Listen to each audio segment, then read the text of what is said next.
Dolores Grier said something interesting that aligns with what Kanye has been preaching and yet got dismissed. Before I go to her, I want to refresh your mind on what Kanye West has been trying to tell us. Take a listen. We're still in the Holocaust. A Jewish friend of mine said, go visit the Holocaust Museum. And my response was, let's visit our Holocaust Museum, Planned Parenthood. 6 million people died in the Holocaust. Over 20 million have died by the hands of abortion. And the media promotes the My Body, My Choice, which is actually still a promotion for Planned Parenthood. 50% of Black deaths a year is actually abortion. It's not the cop with the knee. It's not Black on Black violence and gang violence. It's not heart attacks. It's actually abortion. The most dangerous place for a Black person in America is in their mother's stomach. The truth is, I'm giving a fact. 50% today of, let's say you don't call Black people Jew, right? Black people's deaths today is abortion. Today, right now. Like that, it's not racism. That's too wide of a term. It's genocide and population control that Black people are in today in America, that is promoted by the music and the media that Black people make, that Jewish record labels get paid off of, or media companies. Record labels and media company also, so let's give it a wider, Now, I want you to listen to what Dolores Grier said some time back. Take a listen. That is one of the reasons we do believe that abortion was initiated in this country. In 1973, shortly after civil rights struggle, when there were more benefits for the Black people, all of a sudden we were given this free thing from the Society of America, abortion. 78% of your free abortion clinics were placed in Black and urban areas for the purpose of something free of charge from a racist society. As to put it in words of one pro-abortionist, we don't need so many Negroes anymore. There's no more cotton to pick.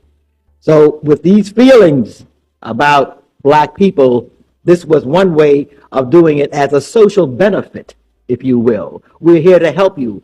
Black women, and let it be stated, Black women never demonstrated, demanded, or even requested the right to an abortion.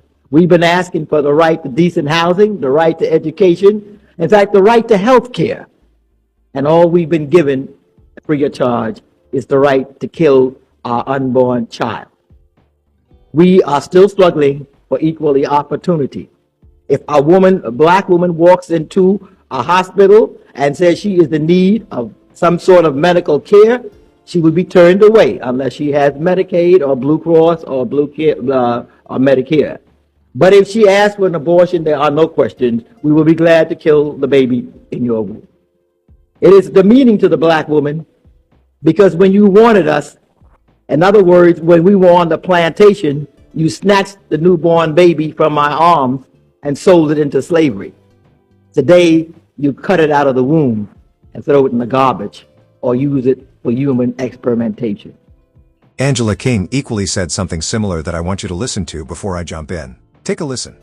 Notice that a lot of our Black leaders, Black congressional members, or anybody that represents the Black community basically have made it seem as though Black women, can't survive without abortion, or that we have to have abortion, or that abortion is some form of reparations or something like that. Then we're also watching that we have a Black maternal health crisis where they are saying, and this is verbatim on the whitehouse.gov, that Black women are 3 times likely to die during childbirth compared to white women, regardless of their income or education. So to me, that statement was profound because I know that Black women have been giving birth since the beginning of time. I also know that my grandmother gave birth to 10 children in a shed. These were my aunts and uncles. They were all healthy and they were all born alive. So I'm under the impression that if Black women are now suddenly dying 3 times likely compared to white women, then that means that someone is intentionally killing us. And I don't mind going on record saying that. My take on this is that I feel like we've been deeply brainwashed with this issue.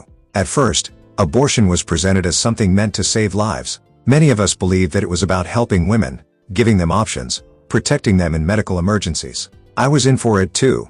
until I learned about the dark truth behind it. The person who founded this movement, Margaret Sanger, openly spoke about reducing the black population.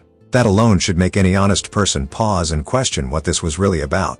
What makes it even more painful is how this idea was pushed so heavily into black communities. It was sold as empowerment, as freedom, when in reality it was a quiet tool of destruction. Dolores Grier called it out years ago, and she was absolutely right. When something is offered to you free of charge in a society that has oppressed you for so long, you have to question the motive behind it. Instead of giving us equal education, decent housing, or quality healthcare, they gave us the right to destroy our own future generations. I understand there are cases where abortion might be necessary to save a mother's life. In those rare cases, where it's about preserving life in a dignified way, it becomes a medical decision. But that's not what this has become. It's been normalized. It's been turned into something casual. People are encouraged to live carelessly, and society expects us to accept the idea of ending innocent lives as if it means nothing. Kanye West was demonized for saying this out loud, but looking at what Dolores Grier said and what Angela King highlighted, the pattern is too clear to ignore. The statistics are not just numbers. They represent black lives that never got the chance to exist. We're talking about a system that quietly targets a community, convinces it that this is empowerment, and profits from it.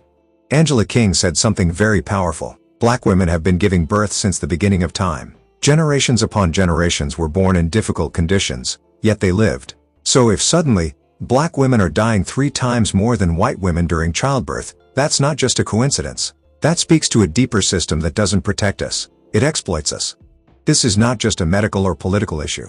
It's spiritual. It's cultural. It's generational. If we truly care about our future as a people, we have to be honest about how these systems are designed.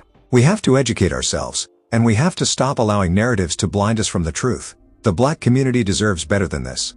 And this isn't about judging anyone. Many of us have faced difficult choices and painful moments in life. But if we can't speak the truth to one another, we'll keep walking deeper into the trap.